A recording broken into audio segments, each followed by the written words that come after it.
2025ની શરૂઆત થતાની સાથે જ બનાસકાંઠા ચર્ચામાં આવ્યું હતું। બનાસકાંઠાના બે ભાગ કરવામાં આવ્યા હતા, એમાં વાવ અને થરાદને અલગ પાડવામાં આવ્યા હતા અને એ બાદ શંકર ચૌધરી છે તે ખૂબ જ દરેક જગ્યાએ સક્રિય દેખાયા હતા। પરંતુ જ્યારે ગુજરાત વિધાનસભાના ધારાસભ્યોની હોળી કરવામાં આવી હતી તે સમયે શંકર ચૌધરી દ્વારા શું કહેવામાં આવ્યું હતું તે પણ સાંભળીએ।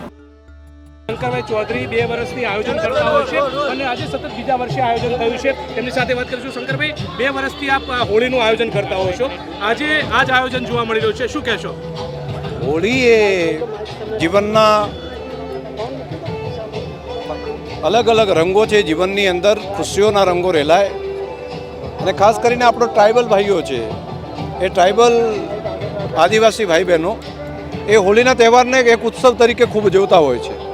તો અહીંથી શહેરીજનો પણ આ હોળીના કાર્યક્રમની અંદર બધા જોડાય અને હોળીનો તહેવાર જે છે એ ખાસ કરીને મથુરાની હોળી હોય છે, એ જ પ્રમાણે આપણી ટ્રાઇબલ વિસ્તારની, આપણા આદિવાસી વિસ્તારની જે હોળી છે એને પણ વૈશ્વિક ઓળખ મળે અને એ માટે એક પ્રયત્ન 2 વર્ષથી ગુજરાત વિધાનસભા અને રાજ્ય સરકાર સાથે મળીને કરે છે। ધીમે ધીમે આ જે ઉત્સવ છે વૈશ્વિક ઓળખ તરફ આગળ વધશે।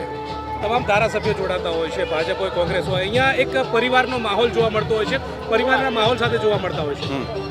બિલકુલ સાચી વાત છે। અહીંયા આવે છે ત્યારે બધા એક ગુજરાતી તરીકે બધા આવે છે અને એકબીજાના રંગ લગાડવાની સાથે સાથે બધા આત્મીયતા અને શત્રુતા ભૂલીને બધા મૈત્રી ભાવ કેળવે, એ એનો મુખ્ય ઉદ્દેશ છે। ભાજપના ધારાસભ્યો જોવા મળ્યા, આમ આદમી પાર્ટીના ધારાસભ્યો જોવા મળ્યા, કોંગ્રેસના ધારાસભ્યો નથી જોવા મળી રહ્યા। જે આવ્યા છે બધાને હૃદયથી ખૂબ શુભકામનાઓ। ગળેથી ગળે મળવાનું હોય, આવો યાર, બેસો, મજા કરો। આવ્યા છે બધા અહીંયા આગળ અલગ અલગ રંગો છે, જીવનની અંદર ખુશીઓના રંગો રેલાય અને ખાસ કરીને આપણો ટ્રાઇબલ ભાઈઓ છે, એ ટ્રાઇબલ આદિવાસી ભાઈ બહેનો એ હોળીના તહેવારને એક ઉત્સવ તરીકે ખૂબ જોતા હોય છે।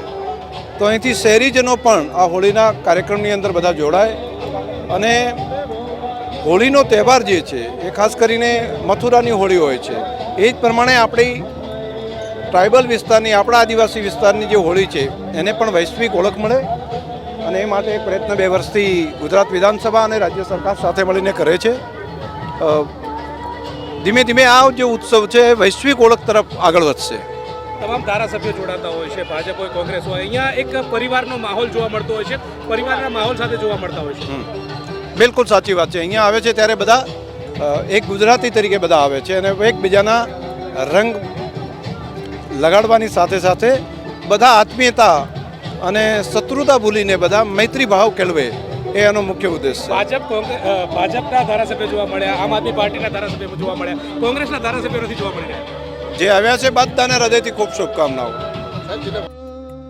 તમારું શું માનવું છે આ વિષયને લઈને અમને કમેન્ટ કરીને ચોક્કસથી જણાવજો। તેની સાથે જ અમારી ચેનલ નિર્ભય ન્યૂઝને લાઇક, શેર અને સબસ્ક્રાઇબ કરવાનું ભૂલશો નહીં। નમસ્કાર।